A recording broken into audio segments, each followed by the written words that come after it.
Olá, pessoal. Espero que estejam bem e com saúde. Devido ao nosso isolamento, eu preparei uma videoaula para a gente colocar, dar continuidade ao nosso conteúdo da disciplina. Só que agora um pouquinho diferente do tradicional. Espero que a gente consiga entender e ter um bom proveito a respeito da nossa disciplina, voltada agora à área de compras e à área de suprimentos. Vamos lá, então. Primeiramente, nós já havíamos trabalhado uma parte da disciplina, então vou passar rapidamente, fazer uma pequena revisão, para depois a gente dar andamento nos nossos slides aqui. Então, a gente está trabalhando a questão da logística de suprimentos, tudo que a gente já trabalhou. Já passamos as funções de compra, lembrando que é uma função extremamente estratégica, onde a gente pode ou deve, devemos buscar sempre ter lucro já na hora da compra. Falamos sobre compra normal versus compra emergencial, o que motiva essas compras, quais são as consequências, já vimos isso aí. Iniciamos uma pesquisa, falando de recursos materiais e recursos patrimoniais, onde a gente trabalhou algumas características, sinal de demanda e sinalizadores, ou na verdade a gente vai trabalhar isso aqui agora. Aquisição de recursos patrimoniais, já iniciamos também. Falamos de algumas características, a gente vai rapidamente aqui enfatizar aquelas mais importantes. A gente deve ter um cuidado grande porque as nossas compras de patrimônio, ou de bens patrimoniais, ou de recursos patrimoniais, nem sempre são repetitivas, então ela tem particularidades em todos os aspectos. Salientamos a questão da irreversibilidade, cuidado a gente adquirir algo superdimensionado, algo subdimensionado ou mal dimensionado, o custo pode ser bem significativo. Precisamos ter muitas especificações técnicas, participação do pessoal da engenharia, pessoal de manutenção, os usuários, muitas vezes aqui. Definir o objetivo.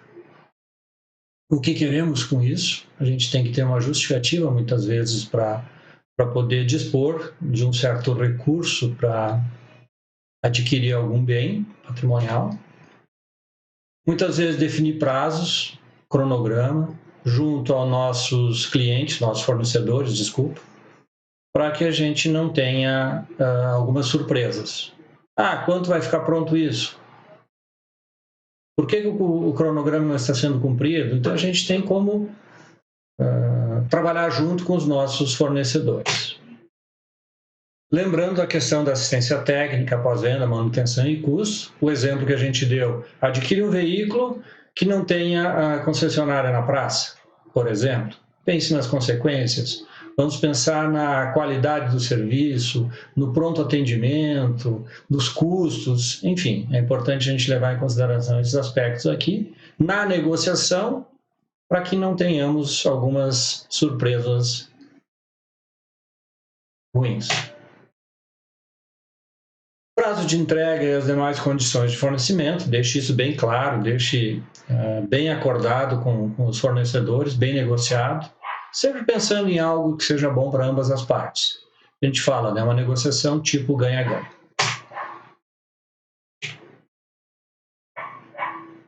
Deixe claro também, quem é que vai arcar, de quem é a responsabilidade sobre o transporte, instalação, treinamento, estadia de pessoas que vão dar o treinamento, todos os custos envolvidos, para que não haja alguma coisa ruim, ou algo inesperado para a gente. Com alguns itens que estão inclusos ou não, peças sobressalentes, ferramentais, componentes, acessórios, deixe bem claro isso, para que não tenhamos problemas também. questão de garantias. Discuta, deixe bem claro tudo que a garantia cobre ou que não cobre, qual é o período que ela cobre, enfim. Mais uma vez falamos assim, a participação do pessoal técnico é de extrema importância. Muitas vezes a gente não tem condições, né, técnicas para discutir junto com o nosso fornecedor. Então traga alguém da engenharia, da manutenção, da área de informática, da área de software, para discutir junto com os nossos fornecedores. Vamos lá. Por sorte, né, as informações estão muito disponíveis hoje em todos os canais, em todos os meios de informação. Aqui não consta a questão de reclame aqui, pesquisa de satisfação, que a gente pode pegar via web, mas é importante ter informações. E eu coloquei aqui fornecedores e concorrentes. Por que concorrentes? O concorrente muitas vezes nos diz, né, nos dá uma informação de como está a aceitabilidade daquele produto, daquele serviço oferecido por algum fornecedor. Então é importante a gente ter essas informações. Começamos a falar sobre sinal de demanda. É a forma sobre a qual a informação chega à área de compras ou suprimentos para desencadear o processo de aquisição de algum item. Vamos colocar dessa forma aqui. Então, a informação é muito importante. Eu tenho um questionamento, ou pelo menos uma indagação a fazer aqui. Está chegando quando essa informação?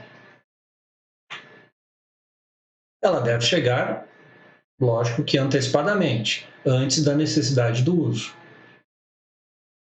Quanto tempo antes do uso?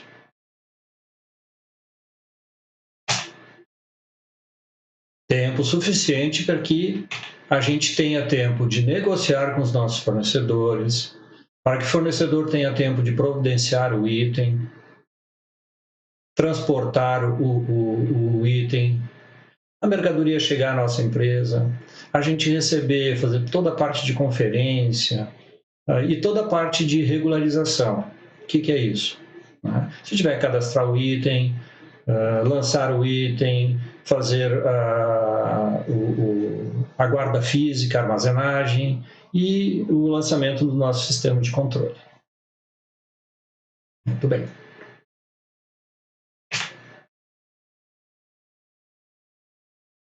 O sinal de demanda, ele é uma maneira de como a informação chega. Agora, nós precisamos conversar a respeito de o que sinaliza.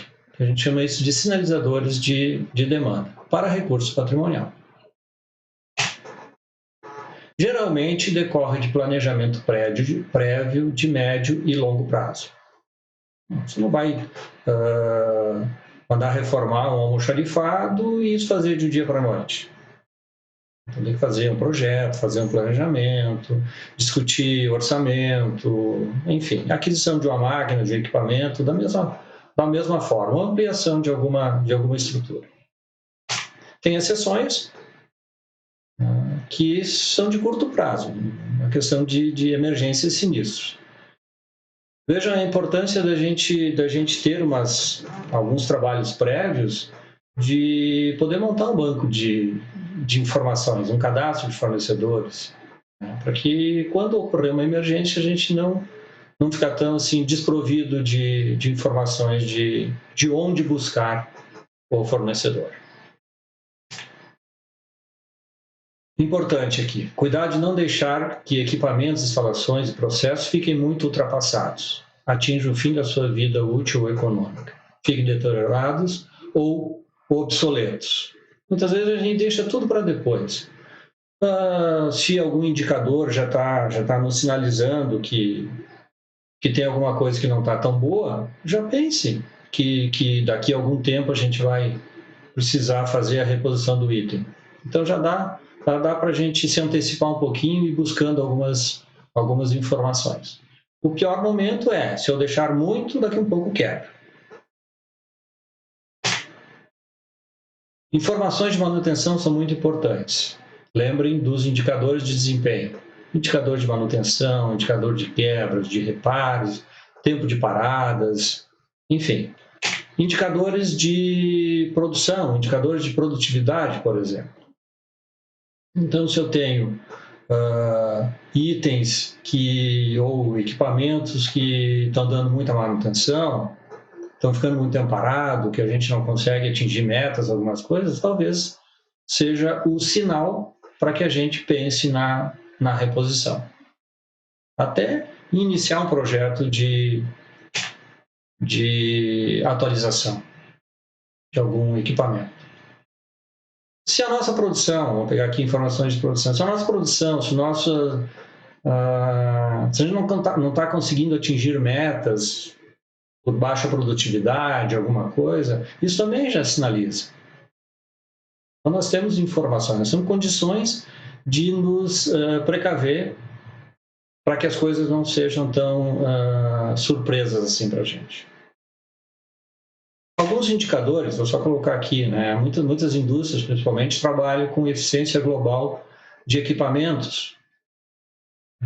Analisam quanto esse equipamento está disponível, qual é a performance dele, qual é a produtividade, o que esse cara está nos oferecendo, a qualidade dos itens produzidos, enfim. Então, só lembrem, né, que a gente tem indicadores que nos permitem de fazer esse trabalho. Avanço tecnológico, inovação tecnológica. Hoje a tecnologia está mudando muito rápido. Então a gente não pode também deixar que os nossos equipamentos, nossas máquinas, nossos veículos, enfim, não fique tão ultrapassado assim. O upgrade, talvez, para chegar na atualização, na inovação, seja muito alto, se a gente esperar muito tempo para fazê-lo. As normas regulamentadoras. Então, eu trouxe aqui como exemplo 3 normas aqui que estão bem cobradas, inclusive por órgãos de fiscalização. Eu vou apenas colocar para vocês aqui bem rapidamente. NR10. NR10 trabalha relacionado a choques, né, a parte de eletricidade. Então, muitos equipamentos eles não estão adequados, não estão atendendo o que a norma preconiza, certo? Então, muitas vezes, a necessidade de a gente adequar um equipamento a uma norma. Essa adequação é um sinal de demanda para patrimônio. NR12, certo? NR12 é segurança de trabalho em máquinas e equipamentos. Olha o exemplo que a gente coloca aqui, um antes e um depois. Tem uma máquina sem qualquer segurança ao trabalho, é uma guilhotina que pode fazer com que alguém se acidente aqui. Então, a norma regulamentar diz, adeque teu equipamento às normas de segurança. No caso de uma NR10, no caso de uma NR12, enfim, certo? Outro exemplo aqui de um antes e um depois, sem fazer propaganda, gente. NR17. Ergonomia. Também, né? Alguns equipamentos, algumas instalações, eu coloquei um exemplo de uma cadeira aqui que é tradicional, né, mas não que estejamos só falando de móveis aqui.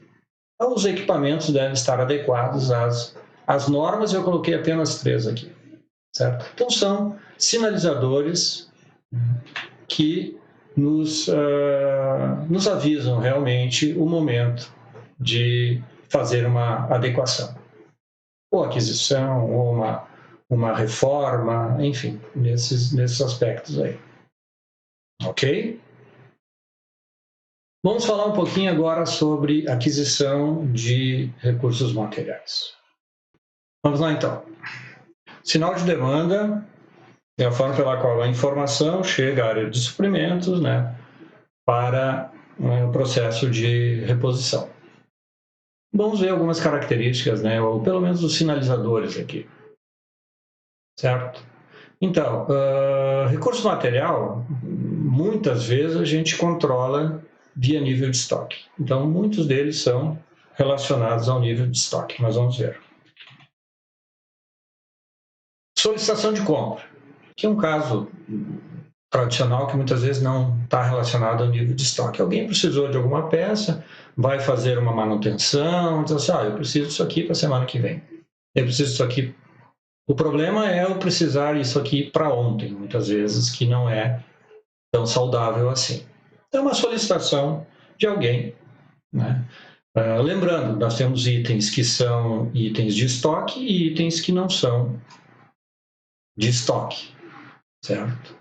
Então aqui, normalmente, é um item que não é de estoque. Por isso que acontece essa solicitação de compra aqui. Sistema de Gestão Integrada, ERP. Esse sim, esse é um software que ele vai, a toda e qualquer programação, movimentação, ele vai buscar informação, vai fazer um plano de produção, ele vai buscar informação do que tem no estoque, enfim, e vai gerar, por exemplo, uma ordem de serviço, uma ordem de fabricação, uma requisição interna ou uma ordem de compra. Então, o sistema integrado, ele envolve a empresa como um todo. WMS é um software de gestão de almoxarifado, gestão de armazém. Da mesma forma que um ERP, ele também vai gerar algumas as necessidades via sistema. A filosofia, o modelo just in time, justo ao tempo, certo? Ele é que automaticamente ele informa quando o estoque chega ao nível baixo. Kanban. Kanban é um cartão que puxa a produção, que dispara o processo de compras. Tradicional visita de representantes ou de vendedores. Representante, bom dia, boa tarde, boa noite. O que o senhor precisa? A gente vai olhar o nosso nível de estoque, se for um item de estoque, ou vai olhar as nossas necessidades. Contratos de fornecimento. Também a gente tem um contrato de fornecimento e reza o contrato, por exemplo, que nós temos compras mensais. A vantagem do contrato de fornecimento é que você não há necessidade de estar refazendo todo o processo de orçamento, de cotação, enfim, né? Faz uma prévia disso, né? Faz o orçamento, verifica quem é o vencedor do contrato e monta um contrato de fornecimento com eles e com alguma cláusula, reajuste semestral, anual, ou enfim. Né? E durante o contrato de fornecimento, o nível baixou, você starta o pedido ao fornecedor. Apenas isso. VMI, estoque controlado pelo fornecedor. Em alguns momentos e algumas características para algum tipo de produto ou serviço, o fornecedor controla o estoque. Ele diz assim, Pelete, o teu estoque está no nível baixo, quer que reponha? E a gente toma a decisão. Sistemas de controle, modelo de revisão periódica ou reposição periódica. Vamos fazer uma analogia do nosso dia a dia, da nossa residência. Listinha de supermercado. Do rancho mensal. Exemplo. Certo? Então, a gente quer, quando for fazer o rancho, ter 5 pacotes de açúcar. Vou olhar o meu estoque, eu tenho 3, vou lá e faço um pedido de 2 itens. Então, esse é o sinal de demanda. Conforme o período, a periodicidade que você determina. Se for uma compra mensal, mensalmente você vai lá e faz a listinha de compras. Ou quando o próprio representante faz a visita, ele vai te perguntar, o que você precisa? Os supermercados, por exemplo, eles fazem, o representante vem e faz uma prévia, né, de uma compra. Muito parecido. E o outro sistema de controle de estoque, né, sistema de ponto de pedido, ou ponto de reposição, ou sistema também chamado de estoque mínimo. Esse é o tradicional que trabalha com... Deixa eu achar o mouse aqui. Com o nível de estoque pré-definido. Você estipula o nível de estoque, vai havendo movimentações de entrada, saída e saldo, e quando o saldo chegar num ponto pré-determinado, a gente vai ver isso depois no fluxo, no ciclo de compras, quando chegar no nível pré-determinado, ele vai te avisar. De alguma forma, o sistema vai mudar a cor de um item no teu software, no teu sistema, ou ele vai piscar uma luzinha, enfim, ele vai dizer, item atingiu o estoque mínimo. Pense na reposição, ou favor repor. Tem software que até te dá uma sugestão de compras. Ok? Então, são alguns sistemas são alguns sinalizadores de demanda. Muito bem? Vamos ver essa próxima tela aqui, onde a gente tem uma informação aqui do Martins, onde a gente tem um sinal de demanda, que é o início de processo. Esse início de processo depende de um cliente. Pode ser um cliente externo, como pode ser um cliente interno. Certo? Depois a gente vai aqui, identifica o fornecedor, faz a negociação, compra material, transporta, recebe, movimenta, armazena. Em algum momento, se for para armazenagem para uso interno, vai para o almoxarifado e distribui internamente. Se for externo, vai para a expedição, transporta e chega ao cliente externo. Vamos detalhar imediatamente esse aspecto aqui. Ok? Então a gente chama isso, né, de ciclo ou fluxo de compras. Qual é o objetivo da gente estar trabalhando isso? De poder conversar com vocês ou alertar da dependência que a gente tem de informações integradas entre as diversas funções, entre os diversos setores organizacionais. A gente vai, dentro desse fluxo, a gente vai usar alguns controles, algumas ferramentas, alguns documentos, lembrando que eles podem ser físicos ou eletrônicos.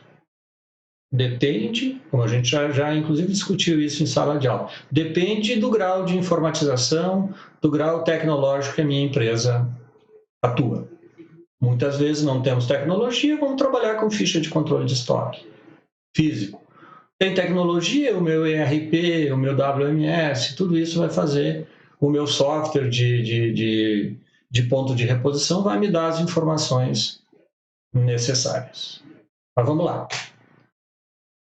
Precisamos ter uma requisição interna. O que é? É alguém solicitando uma reposição ao repositor, seja um almoxarifado, seja setor de compras, enfim.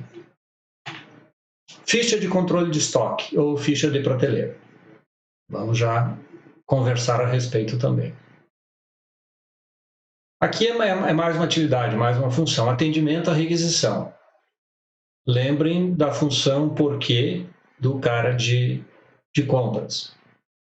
Não devemos ser apenas um repositores de pedidos. Não, a gente tem que fazer um questionamento. Solicitação de compra. Certo? Solicitação de compra sai do setor e vai para o repositor. Diferente da requisição interna, que alguém pede, normalmente para um almoxarifado, algum item. Consulta aos cadastros de materiais e cadastros de fornecedores. Vamos já conversar a respeito. Cotação, pesquisa de preço e condições. Exatamente o exercício que vocês fizeram, que a gente fez na simulação de compra. Análise das cotações e comparativo, também vocês fizeram. Alguns, a gente precisa conversar um pouquinho mais a respeito do mapa comparativo de preço. A gente fala isso posteriormente. Pedido de compra. Então, feito todas essas situações aqui, né, a necessidade de a gente fazer a formalização da compra junto ao fornecedor. É um contrato de fornecimento. Depois do pedido feito ao fornecedor, a gente precisa acompanhar os pedidos. Vamos falar a respeito. Depois, em algum momento, né, o fornecedor envia o item através de uma nota fiscal. Hoje, muito nota fiscal eletrônica. A mercadoria chega, a gente tem esse processo de conferência, inspeção, liberação, devolução, enfim, vamos comentar a respeito. Penso eu que para esclarecer melhor esse processo de compras, vale a seguinte animação que a gente está propondo aqui. Vamos supor uma relação entre um almoxarifado e um usuário. Vamos supor que seja o pessoal da produção ou o pessoal de manutenção, que através de seja um item que a gente disponha no almoxarifado. Então, esse usuário, ele emite uma requisição interna, ou uma requisição almoxarifado, com algumas informações importantes. Usuário, solicitante, centro de custo, enfim, o código do setor muitas vezes se controla através de centros de custo. Quantidade solicitada, descrição do produto, lógico, quantidade solicitada, muitas vezes se anota a quantidade de entrega, principalmente quando ela não é entregue na totalidade, que fica uma pendência. Eu pedi 100, só tinha 80, fiquei com 20 em haver, ou enfim. É importante muitas vezes a requisição foi atendida por completo ou não foi atendida por completo. Cuidado com unidades de medida. Eu quero parafuso, um pacote de parafuso, uma caixa de parafusos. Qual é a quantidade? Qual é a unidade de medida? Então, isso gera muita confusão. Então, assim, o esclarecimento, a descrição das informações mais completas possíveis é importante. Muitas vezes se pede, mas o porquê que eu estou precisando disso? Eu estou precisando disso para uma manutenção preventiva que a gente vai fazer no final do mês de março. Para quando que eu preciso? O prazo já está estipulando aqui também. Certo? Então, nós estamos fazendo manutenção preventiva dos nossos equipamentos e o prazo é na sexta-feira da semana que vem. Beleza? E muitas vezes alguém tem que aprovar isso. Certo? Então, até é bom a gente comentar isso, que muitas empresas trabalham com valores. Até X valor, a aprovação de um supervisor, de X a Y valor, a assinatura e aprovação de um diretor, enfim. Muitos de vocês sabem do que a gente está falando aqui, mas é importante que alguém se responsabilize também pela requisição do item. Ok? Vamos lá, então. Então, o usuário pede via requisição o item almoxarifado. Qual é o papel do almoxarifado? Entregar o item? Ou fazer análise da requisição? Verificar se tem o item no físico ou no sistema? Enfim. Então, o almoxarifado ele vai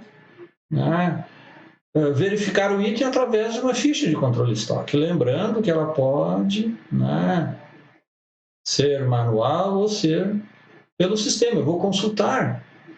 Quando eu vou consultar o saldo no sistema, eu estou consultando na ficha de controle de estoque. Porque eu vou lá e vou buscar do produto de código 20, qual é o saldo? Aqui ou aqui. Tranquilo? Muito bem. Então, eu vou lá, verifico o saldo, dou baixa a requisição número 10, no dia 23 do 3, requisição interna número 10, uma saída de X unidades e apontei o saldo. E esse item é reposto, é entregue ao usuário. Entregue, ele vem buscar, enfim. São procedimentos internos. Lembrando que a gente colocou, que nós temos muito fluxo de informações, a gente colocou isso em pretinho aqui, e também fluxo de produto, mercadoria, enfim. Certo? Então, para um item de estoque, alguém solicita o almoxarifado verifica o item, caso disponível, e vai lá, lança, dá baixa no estoque e entrega o produto ao usuário. Qual é o próximo passo?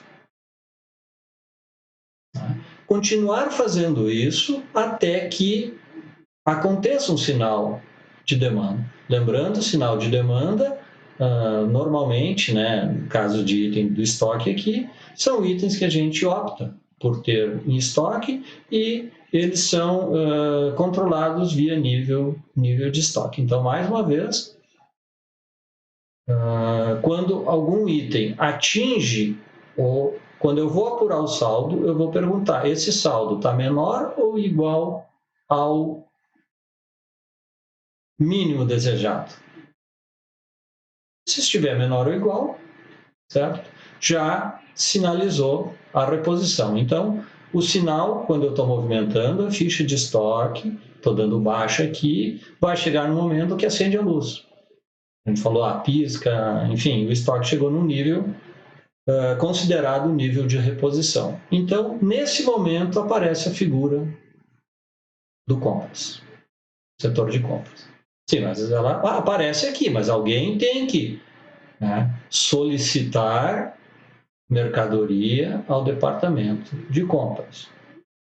Nós estamos aqui num fluxo bem manual, analisando procedimento por procedimento para fazer o detalhamento e o entendimento de todas as funções e, muito, muito importante, a questão da troca de informações e da veracidade das informações, ou da acurácia das informações.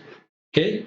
Então, baixou o nível de estoque, o almoxarifado faz uma solicitação de compras ao departamento de compras.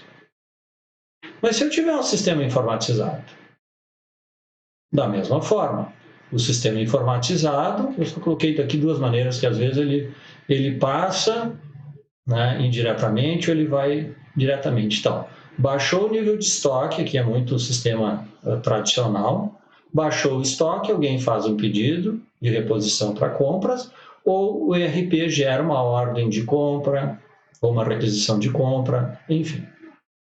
Muito bem. Mas como é que essa informação chega? Talvez, né, por uma solicitação de compras. Lembrando que ela deve ser repassada a compras corretamente, todos os detalhamentos necessários. Qualidade na informação. A gente já comentou isso em sala de aula. Imaginem o meu nível de estoque furado.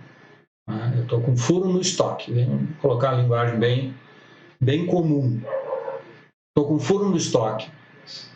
Isso aqui vai estar errado, isso aqui vai estar errado também, e alguém vai sinalizar antes ou depois para o setor de compras. Imagine o tamanho do problema. Mas tudo bem, vamos por assim.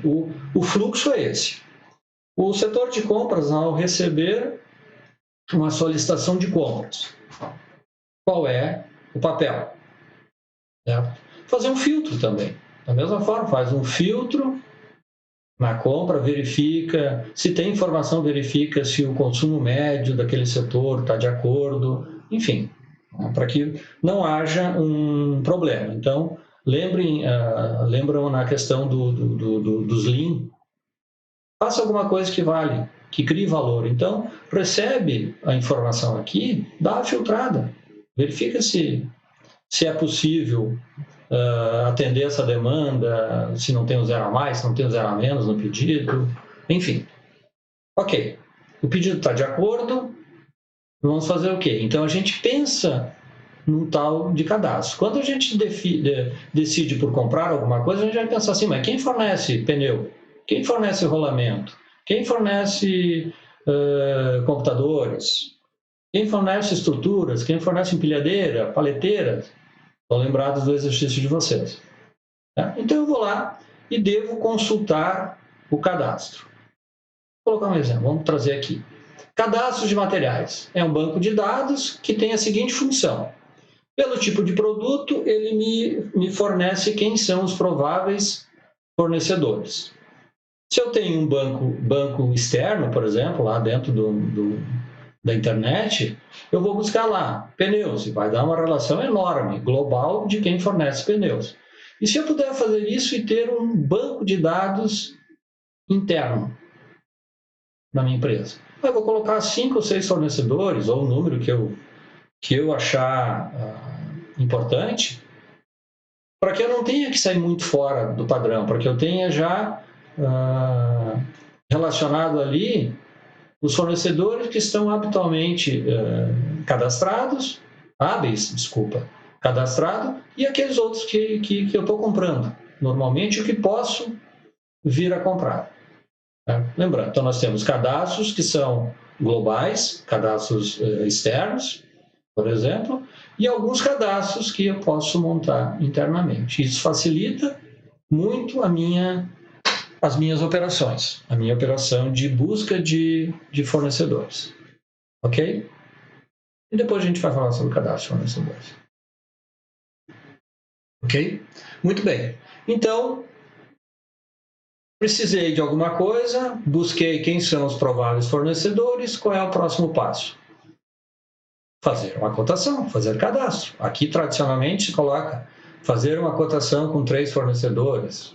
O número é muito particular, certo? Então, a gente vai fazer uma cotação. Lembrem, eu vou detalhar toda a característica do item, devo disponibilizar toda a minha exigência em termos de qualidade, prazo de entrega, transporte, se é com frete a pagar ou se é com frete pago, bem detalhado aqui. Como é que eu desejo que o meu produto venha embalado? Se é uma embalagem retornável, já negocia a questão da logística reversa. A embalagem tem a questão de proteção, mas muitas vezes também ela tem a questão promocional. A gente vai ver isso durante a disciplina, lá no sexto semestre. Certo? Então, discuta as questões da embalagem. Essa embalagem ela pode ser devolvida, não pode ser, enfim. Certo? Busque quais são os aspectos tributários da negociação.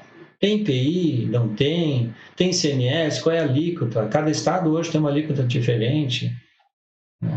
Tem produtos que eles estão isentos de IPI, porque eu já estou comprando não diretamente de fábrica, que alguém já pagou o IPI, então eu não vou pagar, recolher o IPI, mas eles, lógico que eles vão me cobrar parte disso aí, vão me repassar alguma coisa. Enfim, busque todos os aspectos tributários, deixar claros os aspectos tributários na negociação. Lembre da assistência técnica, treinamento, pós-venda, tudo isso aí, deixe bem claro aquelas peças sobressalentes, para que a gente não tenha surpresa. A questão das garantias, multas contratuais, formas e condições de pagamento. E tudo isso eu consigo determinar o custo de aquisição de um produto. Eu vou me creditar de alguns tributos, se o frete é pago ou não é pago, tudo isso vai me relacionar ao custo do produto. Certo? Então, eu vou verificar alguns itens e vou cotar e chegar ao custo de aquisição. Lembrando também do aspecto prazo de entrega. Então, vai me custar X para chegar em tanto tempo. Assistência técnica é tal. Então, eu tenho alguns quesitos que eu levo em consideração para depois discutir qual a melhor opção de compras. Ok? Vou falar mais um pouquinho sobre multa contratual aqui. Tá? Esse é um exemplo real, tá, de uma empresa aqui da região serrana, em que o departamento comercial da empresa passou o seguinte memorando, informação, e-mail, tá, ou os cartazes, dizendo que o pessoal da produção, da logística, enfim, os prazos de entrega são monitorados pela área comercial. Em caso de atraso, o cliente deverá ser comunicado imediatamente, ficando a nossa empresa responsável por eventuais prejuízos que o cliente possa sofrer. Para que isso não mais ocorra, foram acordados valores, multas, a serem pagas por hora de trabalho perdida pelo cliente. Isso é verdade, que a gente retirou esse material, essa informação aqui. Então, a área comercial está dizendo assim, gente, cuidem, porque problemas de atraso, nós iremos isso via multa, via contrato, que nós vamos arcar com algum prejuízo do fornecedor. Então, se é 10 dias úteis, 10 dias úteis e assim por diante. A mesma exigência que a gente impõe aos nossos fornecedores, talvez o nosso cliente também tenha a mesma posição. Ok? Muito bem.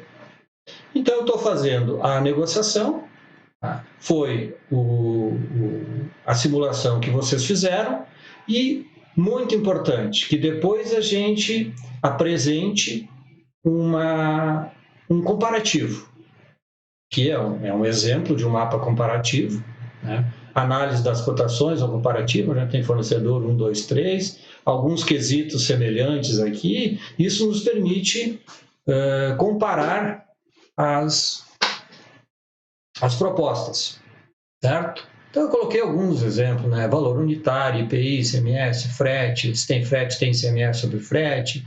A gente pode, em algum momento, apontar o custo total, tem embalagem, enfim. Aqui é apenas um exemplo, né? A gente já elencou todos os quesitos necessários. Isso aqui nos permite, né, comparar isso aqui e identificar qual é a melhor alternativa. Muitas vezes tem a ver com o custo versus prazo de entrega. Eu coloquei entrega como local e prazo, ok? Então, a gente faz a cotação, faz a análise das cotações, faz um comparativo e verifica qual é a melhor alternativa, ok? Muito bem. E feito isso, a gente manda o pedido ao fornecedor. O que é o pedido? É uma formalização do pedido de compra. Verbal? Pode ser. Qual é a garantia que eu tenho? Certo? Então, é uma formalização. Então, o pedido deve ser formalizado. Na mesma proposta, enfim. Não esqueçam de formalizar e se a gente não deixou algum item de lado. Ok? Vamos dar uma pausinha aqui.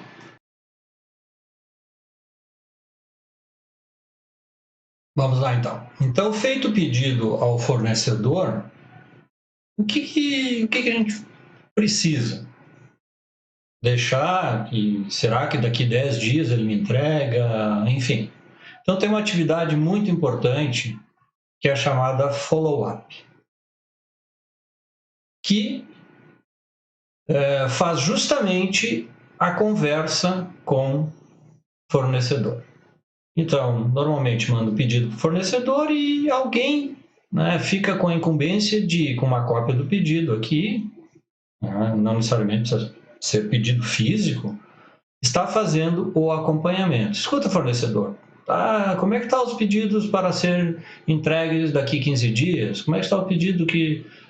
me passa uma posição de faturamento da última semana de março, enfim. Então, o follow-up tem um papel muito importante. Vamos ver aqui. Certo? Follow-up é o acompanhamento do pedido. De maneira geral, ele faz a cobrança junto ao fornecedor, faz o rastreamento do pedido. Talvez a gente consiga garantia de recebimento no prazo. Se eu faço o follow-up e algo não irá chegar, eu fico sabendo. Ou saber que irá atrasar. Eu coloquei aqui, né, quem não é visto não é lembrado. Então, muitas vezes a gente cobra do fornecedor e diz, peraí, estão me cobrando, é sinal que estão precisando. Infelizmente, muitas vezes é assim que funciona. Então, a gente consegue ter alguns benefícios fazendo o follow-up, diminuindo, inclusive, o risco da ruptura, da falta do desabastecimento. Ok? Então, não esqueçam do papel fundamental da função follow-up.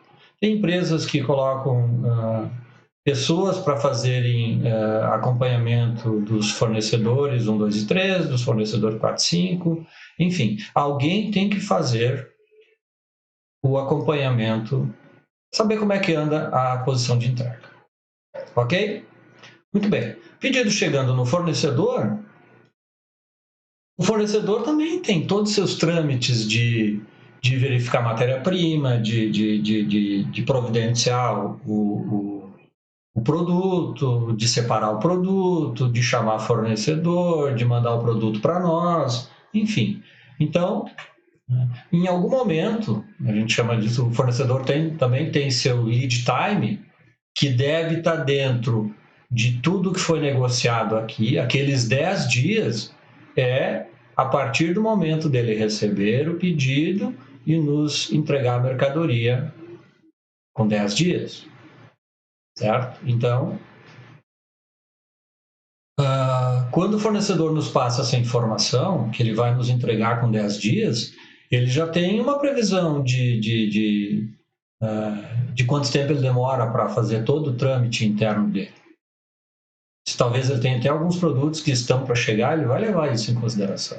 Alguns insumos, alguns acessórios, alguma coisa assim do produto que a gente está comprando. Muito bem, né? E depois, vamos voltar aqui.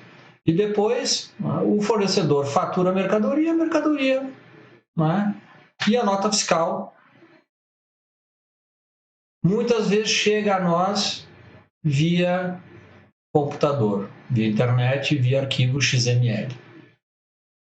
É importante isso. Então, muitas vezes já aconteceu em alguns lugares, em alguns momentos, de eu chegar à mercadoria e eu pedir para o meu fornecedor, escuta, por que você não está mandando o arquivo por e-mail para mim? Eu nem sabia que estava para chegar a tal mercadoria, ou enfim.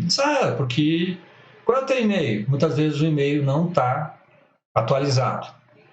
Então, você pode atualizar mais de um computador, de um e-mail, para receber a cópia do arquivo. Isso é importante você programar o teu recebimento. Tá? Então, o que eu fazia assim? Fornecedor, mandava o pedido para o fornecedor, ficava rastreando o pedido, aqueles mais importantes a gente colocava como prioridade, a gente fazia uma cobrança maior junto ao fornecedor, certo? E daqui a pouco aparecia no e-mail, né, que a gente cadastrou lá, o e-mail diz, opa, alguém do setor diz, foi faturado o produto X, beleza? Vamos dar uma olhada no que foi faturado. Tá? Então, a gente abre o XML, muitas vezes manda também, combina com eles para mandar o PDF junto também. Daí você imprime ou cruza o teu PDF com o pedido. Verifica se está tudo de acordo. Já faz uma prévia ali. Verifica teu pedido, verifica se todos os itens, não está faltando item, se os pedidos estão vindo completos, se não está vindo alguma coisa que não foi pedido. Tudo que a gente puder antecipar de análise, eu chamei aqui de cruzamento da nota fiscal com o pedido, é benéfico. Certo? Então, a gente faz isso para ter uma certeza. Escuta, fornecedor, eu te pedi 10 itens, você está me mandando só 9. O que aconteceu?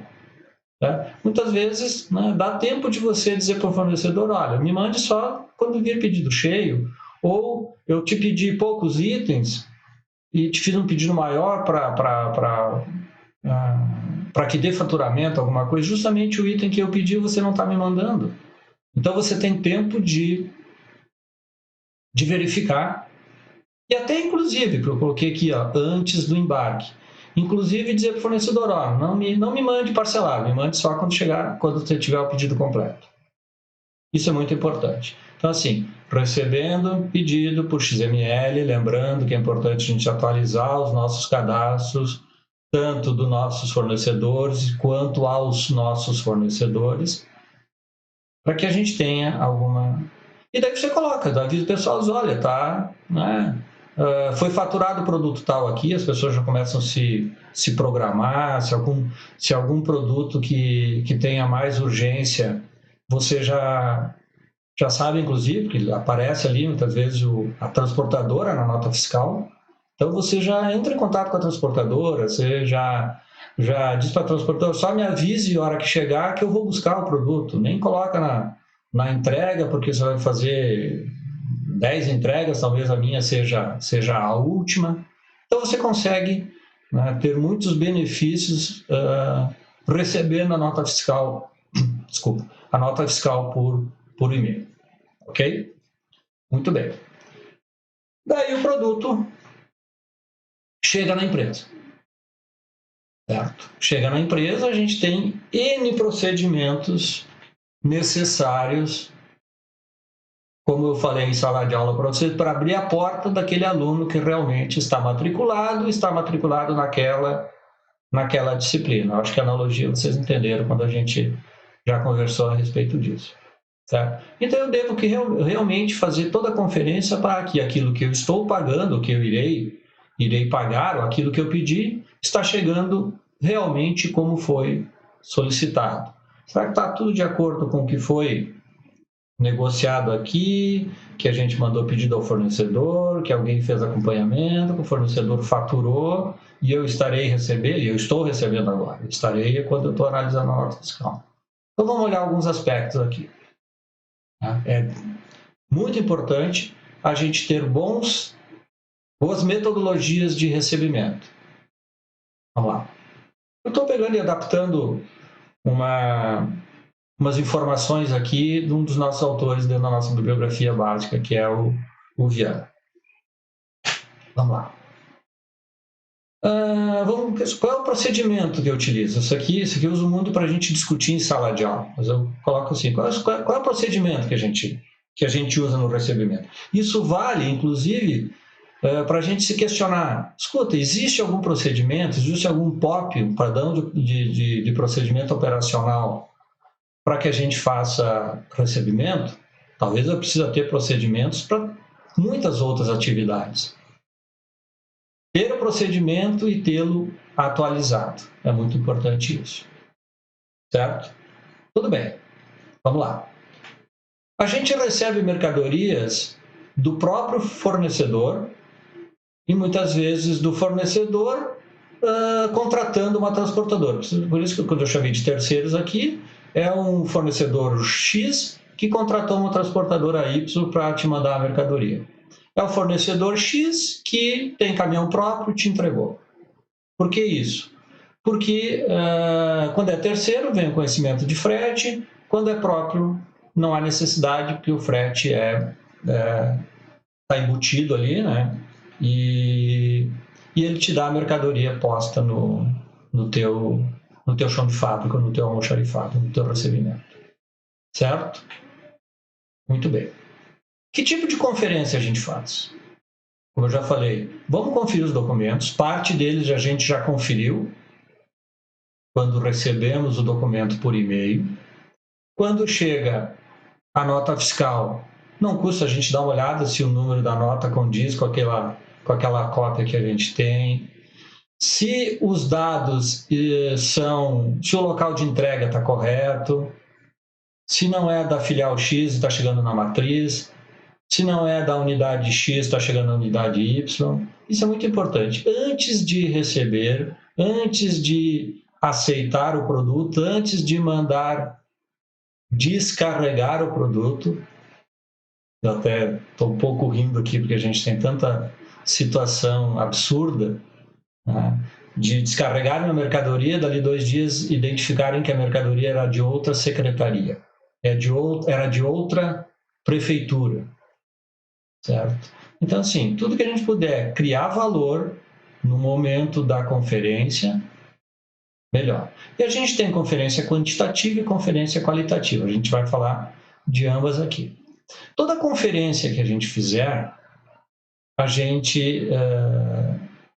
eu acho importante, vocês adotam o que vocês acharem por bem. Se valer o conselho, né, utilizem conferência cega. A gente já conversou também isso em sala de aula.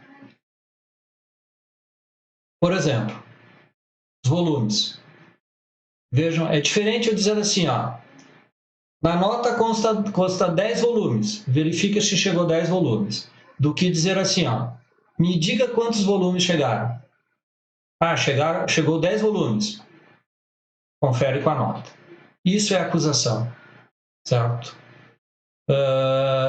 Uma informação do documento não me possibilita um erro, uma indução ao erro, certo? Então, conferência cega é você fazer a conferência com desconhecimento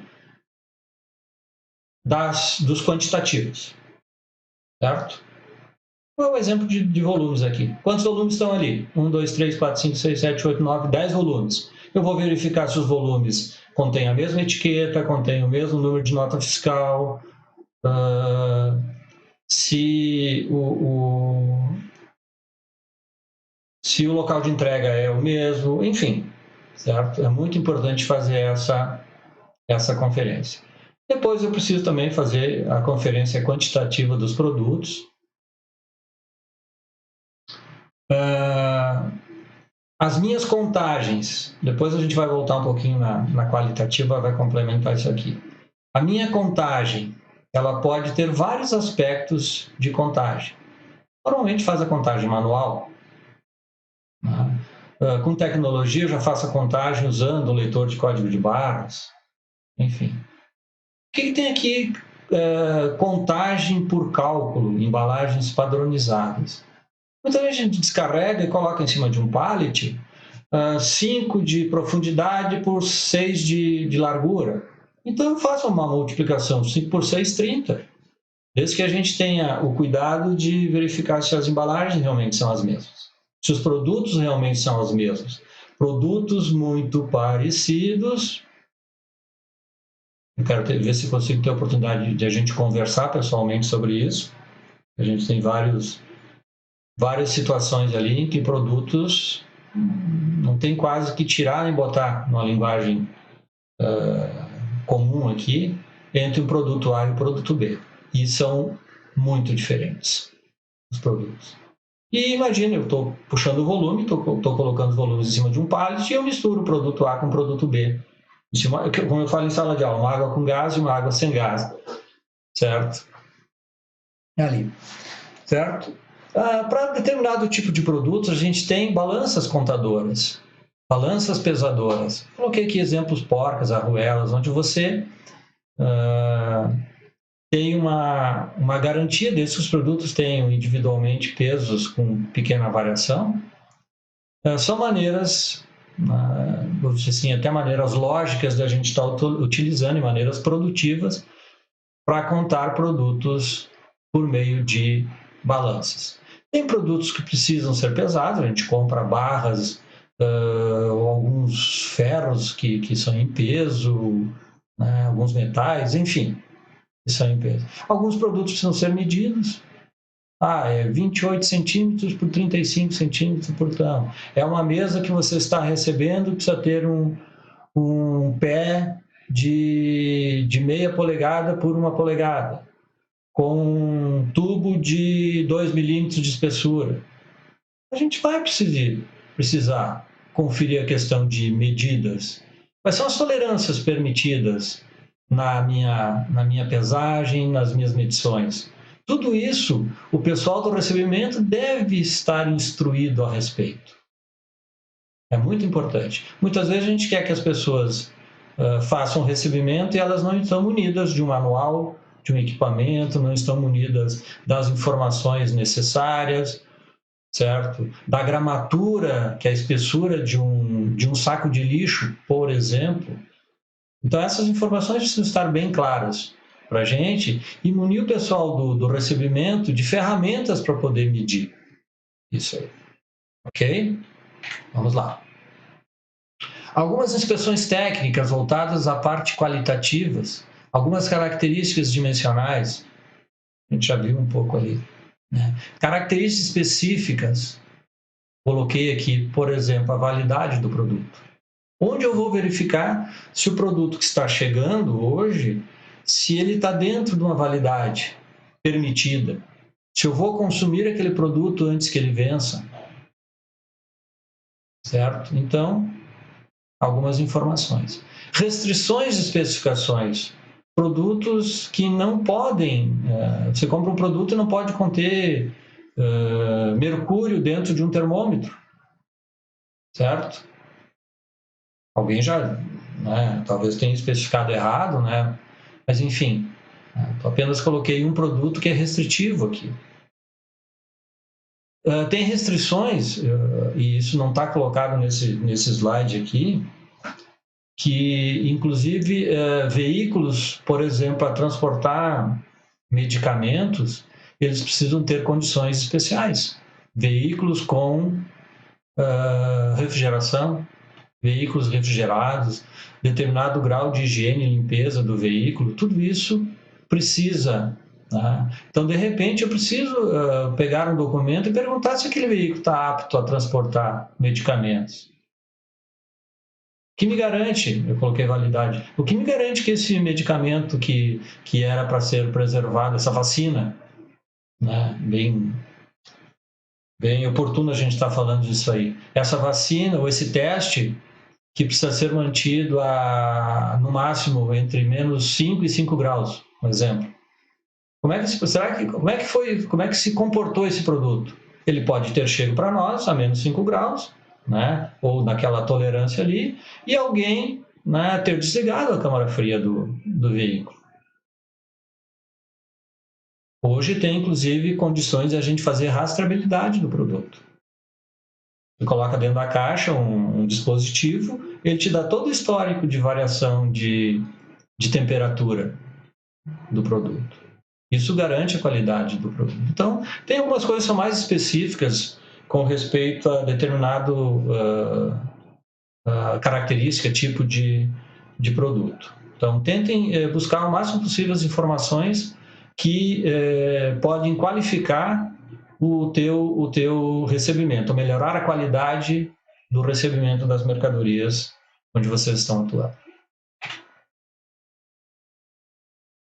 Algumas modalidades de inspeções de materiais, certo? Então, eu posso fazer pelo menos em 3 momentos diferentes a inspeção do meu produto. Eu posso fazer durante a fabricação do produto. Eu tenho alguém um representante que está passando por perto da empresa que está fabricando determinado produto ou montando, vai lá e isso foi acordado, né? Vai lá e dá uma analisada no produto. Eu vou lá na linha e verifico como é que está sendo fabricado esse produto, olho o processo de fabricação, enfim. Em alguns momentos eu posso fazer a verificação no momento da saída desse produto junto ao fornecedor. Então eu vou lá fazer a verificação, não embarca a mercadoria ainda enquanto o representante não for lá e der ok. Ele faz uma avaliação, faz uma análise, verifica algumas características que são inerentes, que são importantes, e libera o produto. E o tradicional, né, no ato do nosso recebimento. Certo? O que ocorre muitas vezes, que eu reluto muito isso aí, eu acho muito, muito errado, é o nosso recebimento fazer o papel da expedição do fornecedor. O fornecedor expediu errado, misturou os produtos, ou faltou um volume, ou mandou uma caixa de um outro cliente junto, enfim. E a gente tem que verificar tudo isso no nosso recebimento. Então, veja o tamanho da importância, o tamanho das dificuldades que o setor de recebimento tem. Muitas vezes, resolver problemas de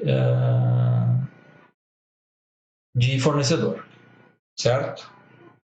Mas e outra, né? Os nossos recebimentos, eles podem alimentar um indicador de desempenho. E esse indicador de desempenho pode muitas vezes fazer com que o fornecedor seja penalizado, o fornecedor seja impedido de continuar no nosso hall de fornecedor se a carinha dele não estiver tão bonitinha assim. Vocês sabem da analogia que estou fazendo com as carinhas aqui. Vamos lá. A minha inspeção ela pode ser total ou por amostragem, certo? Muitas vezes a gente tinha fornecedores em que a gente já conversava, recebia a nota fiscal do fornecedor E uma linguagem que a gente usa muitas vezes é, vamos ter que bater toda a carga do fornecedor. Por quê? Porque o fornecedor já tem um histórico de muita coisa ruim, de misturar produto, de faltar mercadoria, alguma coisa assim. Então, muitas vezes a gente tem a necessidade de fazer uma inspeção total e restrita da mercadoria do fornecedor. Outros fornecedores, pode ser que a gente tire algumas amostragens para verificar a qualidade do produto, verificar algumas outras situações ali, certo? Em alguns momentos a gente precisa preparar o material para fazer uma amostra, preparar o material para fazer a análise, se for tirar uma amostra. Lembrem dos indicadores visuais também, é muito importante o visual, a gente olhar como é que está a qualidade da embalagem. Essa embalagem está com cara de violada, essa embalagem está com cara de ter umedecido, ela está com cara de ser mal cuidada, enfim. Também tem uma análise visual, tanto da embalagem quanto do produto propriamente dito. Análise dimensional, a gente já falou ali, né? Ensaios e testes, muitas vezes algum produto precisa ir para um ensaio. Eu vou tirar lá um produto químico que eu estou comprando, eu vou mandar para o laboratório para verificar se ele tem, se a composição química realmente é aquela que está descrita na embalagem, ela está de acordo com o pedido. Muitas vezes a gente tem que chamar alguém de conhecimento para fazer o recebimento de um item. Lembrem vocês na sala de aula que eu comentei de como é que eu fazia um recebimento de consultório odontológico. Eu não tinha conhecimento técnico do consultório. Então, a gente chamava alguém, um profissional da área, para fazer análise. Isso vale para qualquer situação. Não corra o risco de receber alguma coisa errada por negligência. Consulte alguém com conhecimento. No final, recuse, libere, enfim. Tá? A gente já comentou também um pouquinho sobre o recebimento provisório e definitivo. Muitos equipamentos, eu fazia assim, eu recebia consultório odontológico, fazia um recebimento provisório. Conferia o número de volumes e algumas características e colocava um carimbo de recebimento provisório. Isso é permitido, não é? Não é proibido fazer isso. E depois chegava um técnico lá e dava o veredito final. Diz, olha, não está de acordo porque está faltando algum item, não está de acordo por isso ou está de acordo por aquilo. Ok? Vamos fazer um pequeno resumo aqui da conferência. Então, eu vou fazer a conferência do pedido com a nota fiscal. Quando? Dá para começar a fazer isso quando do faturamento do produto, quando se recebe a nota fiscal por e-mail. Melhor que se faça antes. Pedido, nota fiscal, mercadoria, utilizando conferência cega. Ok? Aspectos gerais, às vezes a gente precisa tirar amostras, verificar a qualidade, verificar conformidade ou não conformidade com alguns aspectos. Tem alguns produtos que têm toda uma lista, um descritivo que precisa ser verificado com tal componente ou sem tal componente e assim por diante. Aceitar ou devolver, total ou parcial. Então, são situações em que, repito mais uma vez, é extremamente importante ter coerência e criticidade na hora do recebimento. Pessoas com um perfil crítico e assim, minuciosas seriam bem relevantes tê-las num setor de recebimento. Ok? Vamos adiante. Aqui também o Viana tem mais continuando nesse aspecto de resumo aqui, né? Então, assim, as atribuições do recebimento. Coordenar e controlar as atividades de recebimento e devolução de materiais. Analisar documentação, verificando se está autorizada. Verificar se o pedido está batendo com os recebimentos, com a nota fiscal. Confrontar os volumes. Conhecimento de transporte efetivamente recebidos. Proceder à conferência visual, verificando as condições das embalagens, quanto às possíveis avarias, eu vou incluir aqui quanto a possíveis violações nas embalagens, apontando as ressalvas de praxe nos respectivos documentos. Então, a gente tem que fazer ressalvas no verso da nota fiscal, recusando algum item ou recusando totalmente.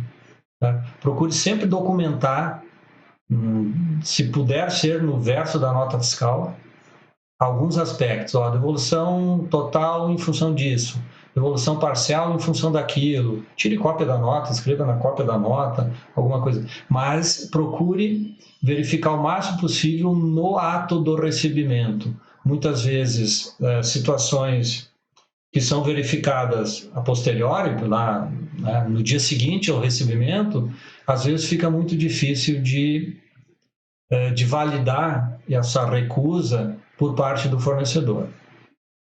Ok? Utilizem muito do recurso de fotografar os produtos e mande imediatamente para o fornecedor. Acuse problemas, tem caixas aqui que estão com aspecto de violadas. Antes de abrir, acuse ali, diga para o cara, essa caixa eu vou abrir aqui por tal motivo. Essa caixa aqui eu vou abrir, ou peço uma posição sua porque está faltando um volume. Ou tem alguma coisa que não está de acordo, essa caixa aqui está com aspecto de ter pego muito sol. Verifique que tudo isso é possível hoje com a tecnologia, a gente avisar o fornecedor e ter precaução. Muitos fornecedores já disseram para mim, Pelete, não tem problema, o que você me avisar que está faltando, eu estou repondo. Por quê? Porque existe uma confiança muito grande entre as pessoas. Outra situação, se sobrou, não é nosso. Se faltou, é nosso que está faltando. Lembrem disso aí. Decidir pela recusa, aceite devolução, providenciar a regularização da recusa. Você pode fazer um laudo de recusa com documentos, colocando o item em cima de uma balança e fotografando, esse item não está com peso específico, colocando uma trena, um paquímetro, alguma coisa, esse produto está com dimensão inferior das dimensões utilizadas. Tudo isso é fácil. Então, tem que munir o nosso almoxarifado com ferramentas. Um paquímetro, uma balança, qualquer outra situação que for necessário. Certo? Liberar o material desembaraçado para o estoque do almoxarifado. Ok? Estamos quase no finzinho. Aqui são as fases, né? Então a gente faz a recepção, faz o recebimento, se tiver tudo de ok, faz a descarga, faz a constatação de irregularidades, exame de avarias, a conferência quali quantitativa e a regularização, que é a entrada dos itens físico e no sistema de controle da empresa. Ok? Vou deixar aqui uma outra situação, complementando essa parte de compras que a gente estava trabalhando aqui. Não sei quando que a gente terá a possibilidade de ter aula presencial. Então, isso aqui também faz parte, eu não estou incluindo nada de novo aqui. A gente falou muito de setor privado e tem uns aspectos aqui que é compra no setor público, licitações, certo? Então, aqui tem umas informações para vocês, para terem conhecimento a respeito daquilo que é um pouco diferente nos órgãos públicos. Compra no setor privado, a gente chama de compras, e compra no setor público, a gente compra de processos licitatórios, apesar de a gente comprar também com dispensa de licitação, mas enfim, está dentro de uma permissão da lei das licitações, certo? Então, a gente colocou algumas situações aqui. Alguns itens citados poderão ser encontrados em licitacão.net.